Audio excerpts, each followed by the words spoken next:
You know, often hear that young people are leaving the faith and church in great numbers, but is that true?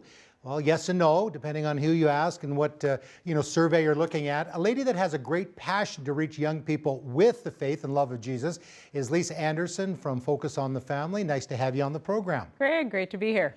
So when we hear these statistics, 1 in 4 are leaving the church because they say it's too political. You've got others, they're saying that they never really understood the message, or they're rejecting religious messages.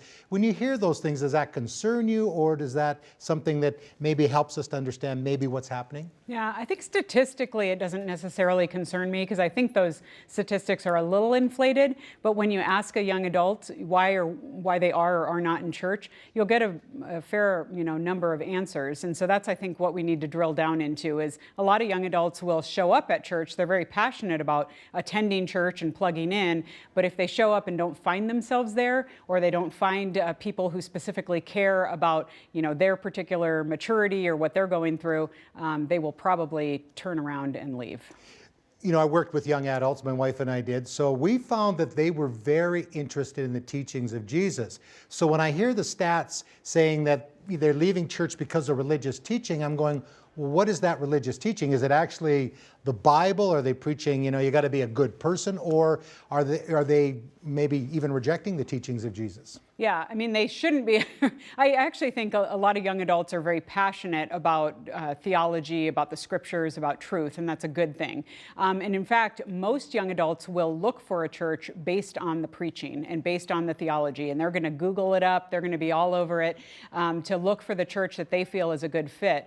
But they will stay in a church for the friendship and the community, because so many young adults, for example, they might be in a city because of education, or they were planted there because of their career, and they are now separated from their family of origin, from all their support network, and so they're going to go into a church to look, where can I connect, who's going to love me, who's going to build me up, who's going to mentor me, and if they don't find that, it's problematic. I would say more so, unfortunately the church, the brick and mortar church, is competing with podcasts, with online preachers, with a lot of the outlier preachers who are the super pastors, whatever, so there is that competition. But I think a young adult who really wants to dig in and grow in God's word on their own is going to find that in the local church. So I heard one of my colleagues, Cheryl Weber, talking about this on another interview, is that there are twice as many atheists in the young generation than, say, in our generation.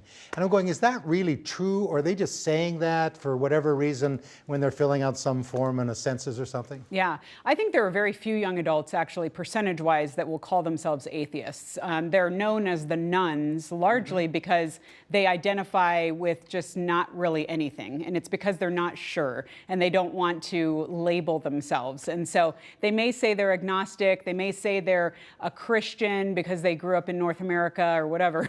But in the States, we say, you're a Christian if you were born in Texas. I mean, it's just an inherent kind of thing. But I think it's one of those things where eventually they have to identify, and the way they're going to live out their life and walk their faith is going to be self-evident. In the reading that I've been doing, and I've still got young adults in my home with my kids and their friends, of course. And, when you hear the fact that, maybe they're not as submissive to leadership. And then because of all the news that's going on in the political realms and the scandals amongst leaders and things they're not seeing in leadership, and then they hear about, the scandals in the church with the sexual abuse, things like that, saying, well, I'm not going to, submit to anybody or authority. Is that what you're hearing, Lisa? And if that's true, how do we help these young people have a biblical understanding of what authority is? Yeah, I don't think young adults have a problem with authority or with leadership or with, teachers. I think they more have a problem with leadership that is asserting itself because of a title or a role. So leadership that is real people saying, I have failed, here's what I've learned, I'm a few steps ahead of you, this is what I'm about.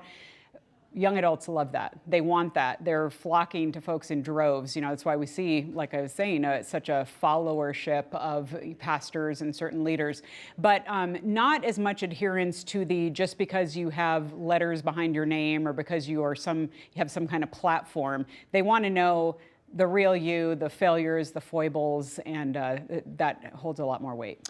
One of the things that thrills me and our team is we have many people watching 100 Huntley Street. They don't have any church connection, and they're exploring. So when we use the word church. I think we kind of have a working knowledge. How would you explain that to somebody that really, because it's the building, or it's a priest, or it's whatever. How would you explain church? And what did Jesus mean by it? Yeah. I mean, I would definitely say, as I explain it to our young adults, because again, they try to broaden it. I'm from Colorado in the States. People there think that they're going to go climb a mountain and they're in church, or they're going to go and sit by a lake and that's church. And they try to broaden that definition. And I'm like, no, church is where you are going to get solid biblical preaching. You're going to be under the authority of Christian leadership, pastors, elders, others. You are partaking in the sacraments as the body of Christ. So you are, participating in communion. You are seeing baptisms. You are seeing marriages happen. You are there in the body and life of the church. And then you are also in a flesh and blood relationship with people who are from many different generations, many different backgrounds, doing, a la New Testament, what the church was meant to do, and build one another up, edify one another. And that's why I say, as much as people love Boundless, as much as I love Boundless, we're not trying to be a church. So I can't just take my podcast or my little phone here, go to the mountains of Colorado or British Columbia, and listen to my favorite preacher, have my Bible, enjoy God's presence. Is that not enough, or is that community is kind of what I hear you say? I'm going to tell you it's not enough. It's a great supplement, and I love when our audience is like following preachers and they're just listening to podcasts and stuff. I mean, obviously I host a podcast. I love that. But to actually have people in your life and to actually be doing life, it's so easy, especially because I talk so much to single young adults, for them to float in and out, sit in the back row with their double-walled coffee mug, take in the show, and they're calling that church because they're attending church, but that's not really doing the life of the church in a way that's going to grow you up and mature you and call you to service and sacrifice. So not sitting in Starbucks doesn't cut it. So bring your Starbucks into church. Yeah, bring your Starbucks. Yeah, and most churches are pretty okay with that now. So for those that are, of the older generation, ahead of the young generation, how can we connect better with the young adults? Because unfortunately, I think some are just saying, we don't get them, we don't understand them. But man, I know that as we've worked with young adults, it just brings, life into my spirit. And I think that we need to be there. The mentoring process is absolutely necessary. Yeah, I think it really does take generations and different life stages. Everyone has to be in one another's lives. So for example, the young couple who has 3 little kids at home, take that single person under your wing, have them over for lunch after church, have them help you fix lunch because you're obviously going crazy. You can barely hold your life together. You're getting the kids in the minivan.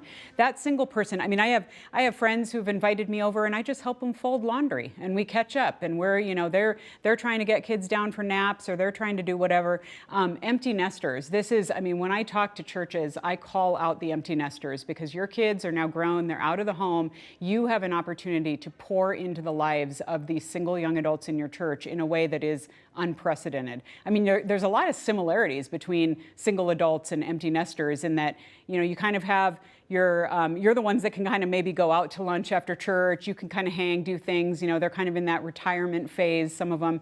And so it's just an opportunity to be like, we see you and we want to get to know you. And rather than treating young adults like a bunch of projects or they're all immature, or they're entitled, young adults have a lot to offer and they are a force. I mean, I work with single adults pastors who the singles groups and the young adults groups are the #1 source of new people in the church and new Christians in the church. And so we can't just let them go by the wayside. There's a lot going on there. Well, Lisa, thank you for your insight.